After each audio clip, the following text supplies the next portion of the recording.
So we meet again. I know what you're thinking, Alex. 3 videos in a single week. What's new?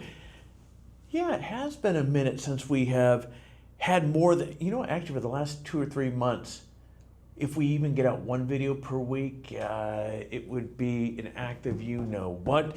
Many of you may know that this summer, a very close family member.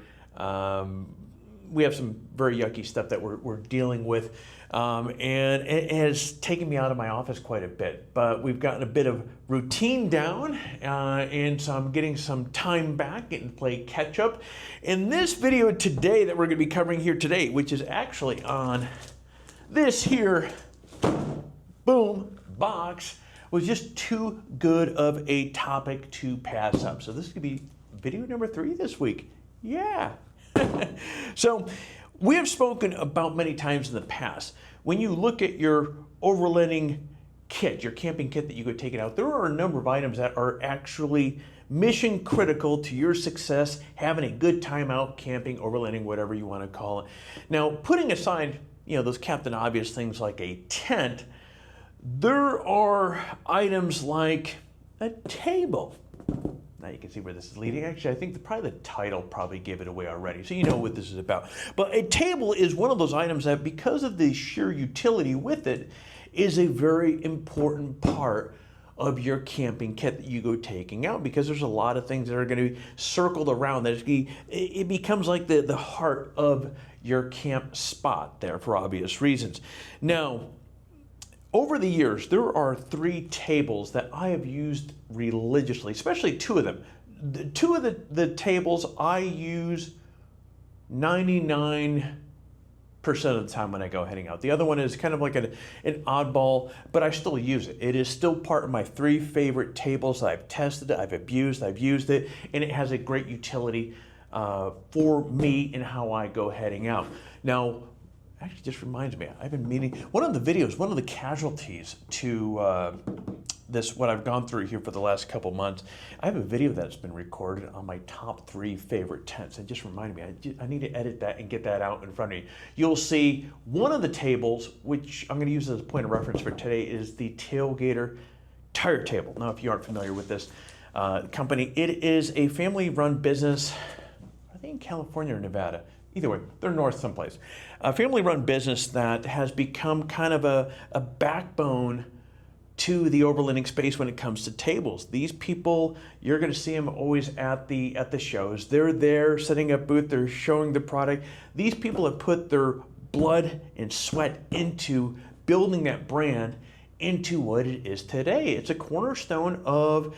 It's one of the who's who in the table space for overlanding. So it's really no surprise that you're going to have companies out there that are trying to piggyback, kind of become that Me Too brand on top of their success, trying to take that easy card away from the hard-earned, the family that has put into for a zillion years. However long Tailgater, I don't even know how long Tailgater Tire Table has been around. I've been using it for the last 4 or 5 years and freaking love it. But anyway, I have reviewed a number of these tables. And I was selecting my words carefully because it's funny, because what caught my attention with this, I saw it on Amazon. They call it a tire table, which is done intentionally to piggyback off of Tailgater Tire Table. And over the years, I've reviewed a handful of these style tables. And what makes it a fun video, which is why I threw it into the mix this week, is because they always, each one, they're so cheaply made, put together. And this one, if I was looking at the photos correctly, I'm going to find a knife here so we can crack this sucker open, has some flaws to it. And so we're going to see just exactly what we're working with here. So the box measurements, it gives some measurements made in China. Not really much fanfare or curb appeal on the outer cover. And you may be wondering, hey, well, Alex, what's the brand of this thing? It's like you know what's funny is I noticed on Amazon they have a few different brands selling the same table, and they're just changing the names a little bit. It's like 3-letter acronym TM, it's not TMZ, but it's TM something or another. Okay. Nothing else, some styrofoam in there. Box isn't really much of anything. So let's crack this thing open.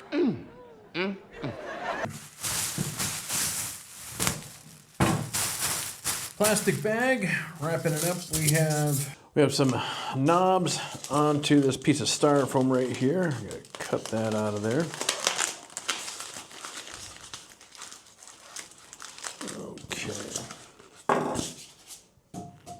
Okay, those are to something. Okay, this I'm guessing is the arm that is going to go around the backside of the tire. Oops, make sure you got this on. Okay. And let's see, I'm guessing, oh, funny. You know, the last two of these knockoff brands didn't include a cover. This one does. Okay. Actually, not too shabby. It'll get dirty pretty darn fast. We have our plastic bag. Okay, let's take a look at what we got here. All right, so we have some Velcro that is holding what I'm sure is going to become the legs that are going to pop out.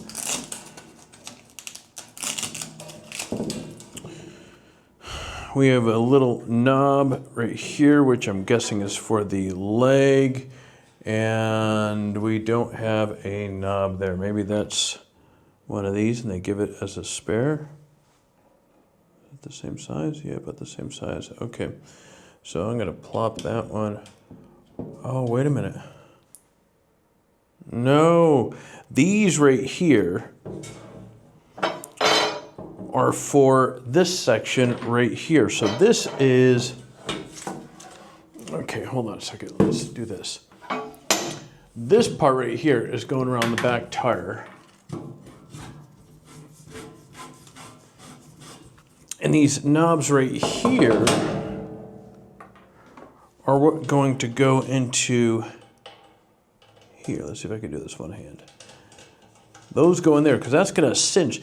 Once you mount this or wrap this around the tire right here, this is going to be pulled into the tire, should creating a, dang, that is going to be a small tire that's going to fit. You know, these things are, looks more novelty than actual use.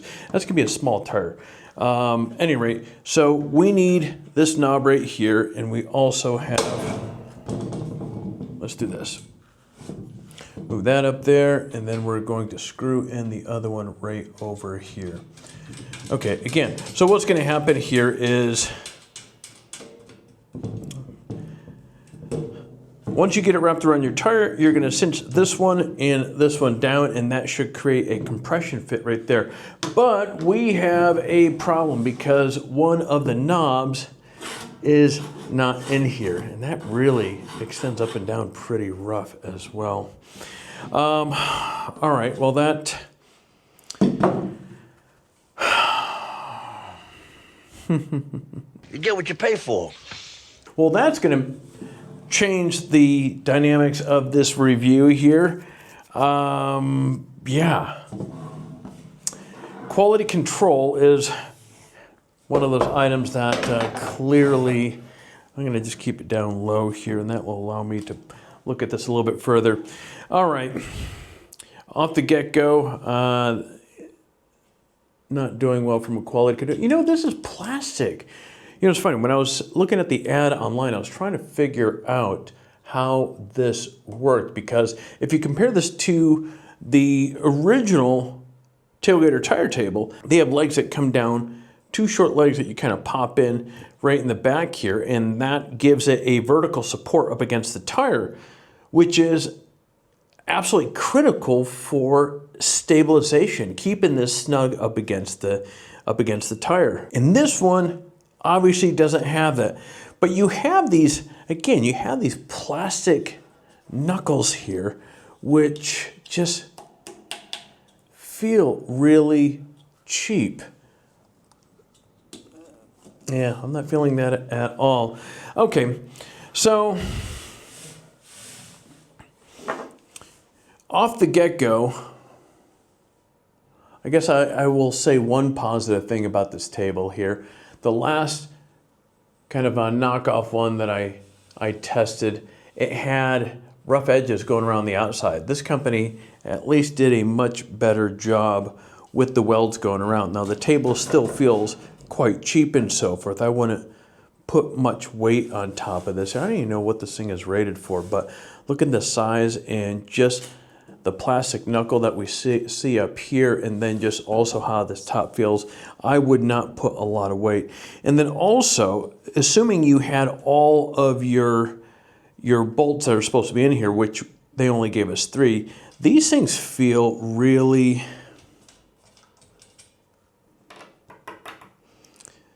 that feels really flimsy as well. I wish they had, if they went with a larger bolt on that would make it a little bit easier as well. Just, again, one of the things that you need to keep in mind is when you cinch this up to the tire and so forth, you want that nice and tight. If it's not nice and tight, that's going to pull out, and whatever you have on this table is going to go falling to the ground. Not a good thing at all. But again, what do you expect? It's one of those knockoff companies, and usually what they are doing is looking for ways to cut costs. I'm not suggesting they left the bolt out to cut costs, but the quality control side of it is clearly an aftermath. And you know what? Speaking of aftermath, that just looks. See if we can get that in focus right there. That just looks sloppy right there. Okay, I'm surprised, but not surprised at the same time. Let's go down to the car and see if we can manage to get this on there. I'm not holding my breath. Okay, so we've gotten this thing on here, you know, the best that I can. As you can see here, clearly this does not cover the entire wheel. But this is what I was talking about earlier. Without these legs here that are coming down here and really sandwiching that, creating a little bit more of a vertical pressure on the tire here, this thing is not... This is not doing anything. And then, of course, it certainly doesn't help seeing that we're missing one of the bolts that go in there. So this thing is an absolute mess. Actually, I do have one idea. Let's try a smaller tire. Okay, so I happen to have a 33-inch tire here that, as we can see here, the smaller, I mean, it's getting around it a little bit, but still realistically, geez, you can use like a 28-inch tire or a 30-inch tire in order to get that thing around there where you're going to get any meat on it. So as you can see here, this thing is not stable, even on this tire right here. Yeah, what a disaster this table is. Okay, friends, there you go. Well, not really a big surprise. The 37s on the truck, it barely fit over the crown of the top of the tire itself. The smaller 33-inch tires, yeah, you were able to get a little bit more meat around. Again, this is something for... It's a joke. A car. A toy.